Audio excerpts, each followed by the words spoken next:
لا يعبأ بكم ربي لولا دعاؤكم. Егерде жалынған дұғаларың болмаса дейді өмірде, жалпы несіне керек қылсын сендер дейді Алла Тағала. Қараңыз қалай айтады. Жалынған бір дұғаң болып жүрмесе дейді өмірде, Раббым деп жүрген бір дұғаң болмаса, сен Раббың несіне керек қылсын дейді да. Сен кімге керекпін деп жүрсің деп жатыр ғой бізге. Ол Алла бай. Дүниенің бақытына, ақыреттің бақытына бөлейім десе бөлей салады. Міне, оның мүлкінен ештеңе кеммейді. Ол берген кезде де.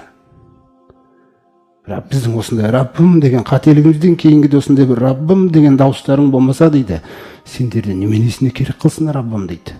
Фурқан сүресінің ең соңғы аятында. Міне.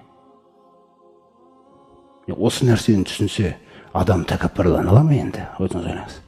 Адам өзін біреуге дәлелдей ала ма? Кімсің деп отыр Алла Тағала. Сен кімсің дейді.